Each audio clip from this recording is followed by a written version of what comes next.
Hi hello everyone, welcome back to my channel. నేను మీ Raghavarani. Friends అందరు ఎలా ఉన్నారు? అందరూ బాగున్నారా? నేనైతే చాలా చాలా బాగున్నాను. మీరందరూ కూడా బాగున్నారు అనేసి అని అనుకుంటున్నాను. ఈరోజు ఒక హెల్దీ పచ్చడి మీ ముందుకైతే తీసుకొచ్చేసాను అనమాట. సో అదేనండి, మరి పుదీనా నిల్వ పచ్చడి. ఈ పుదీనా తోటి మనకి ఎన్నో హెల్త్ బెనిఫిట్స్ ఉన్నాయన్నమాట.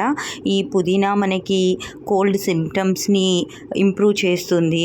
అలానే మనకి బ్రెయిన్కి సంబంధించి కూడా మనకి మంచి హెల్త్ బెనిఫిట్స్ అండి. సో ఈ పుదీనా పచ్చడి ఎలా తయారు చేసుకోవాలో ఇప్పుడు నేను మీకు చూపించబోతున్నాను. సో ముందుగా ఇక్కడ నేను కడాయి తీసుకుని అందులో ఆయిల్ వేసుకున్నానండి. ఇక్కడ నేను వచ్చేసి పెద్ద సైజు ఒక కట్ట పుదీనా తీసుకుని పచ్చడి చేస్తున్నాను. దీన్ని మనం ఎక్కువ క్వాంటిటీలో కూడా చేయొచ్చు. కారం అనేది మనం తినే స్పైసీనెస్ని బట్టి ఎండుమిరపకాయలు తీసుకోవాలన్నమాట. సో ఇది నేను మా పిల్లలకి కూడా తింటారు కాబట్టి నేను ఎక్కువ స్పైసీగా అయితే చెయ్యను. సో ఇక్కడ నేను వచ్చేసి ఒక 20 నుండి 25 వరకు ఎండుమిరపకాయలు తీసుకున్నానండి. తొడిమెలు తీసేసి వీటిని మీడియం ఫ్లేమ్లో పెట్టి చక్కగా దోరగా వేయించుకోవాలి. హైలో పెడితే మాడిపోతాయి, లోపల గింజ అనేది వేగదు. అదే సిమ్లో పెట్టి మనం వేయించుకుంటే లోపల గింజ కూడా చక్కగా వేగుతుంది. అప్పుడు మనకి కారం ఎక్కువ ఉండదు, పచ్చి పచ్చిగా ఉండదండి, మంచి టేస్ట్ అయితే ఉంటుంది. ఇలా మీడియం ఫ్లేమ్లో పెట్టుకుని వేయించుకున్న తర్వాత ఒక కట్ట పుదీనాని కట్ చేసుకొని శుభ్రంగా కడిగేసి నీళ్లు వాడ్చేసి ఈ పుదీనాని ఈ ఆయిల్లో అయితే వేసుకోవాలన్నమాట. మిరపకాయలు వేయించిన తర్వాత మిగిలిన ఆయిల్లో వేసుకుని దీనిలో మనము ఇంకా నెక్స్ట్ ఇంగ్రీడియంట్స్ అనేది యాడ్ చేసుకోవాలి. చాలా సింపుల్ అండి, చాలా ఈజీ కూడా. సో ఫస్టే మనము పుదీనాని కడిగి ఆరబెట్టుకుంటే ఇంకా ఫాస్ట్గా అవుతుంది.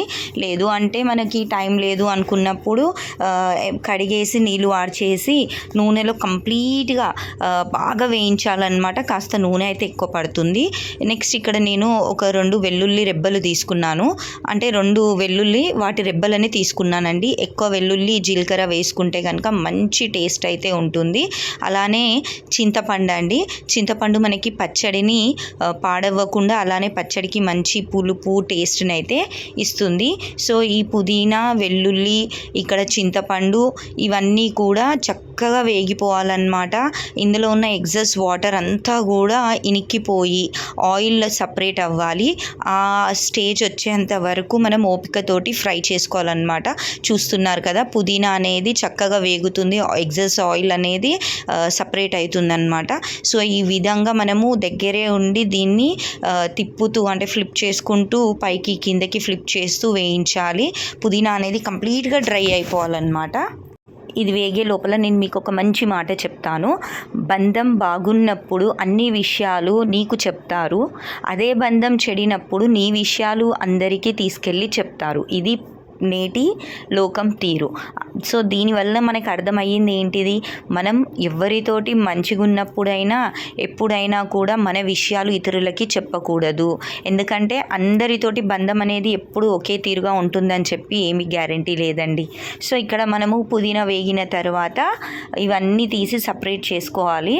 ఇప్పుడు మిక్సీ జార్లోకి ఎండుమిరపకాయలు అలానే మనం వేయించుకున్న ఈ గ్రౌండ్ మిక్చర్ అంతా ఇందులో వేసుకుని నెక్స్ట్ ఇందులో సాల్ట్, రుచికి సరిపడినంత సాల్ట్ యాడ్ చేసుకుని దీన్ని బ్లెండ్ చేసుకుని తాలింపు పెట్టుకోవాలండి.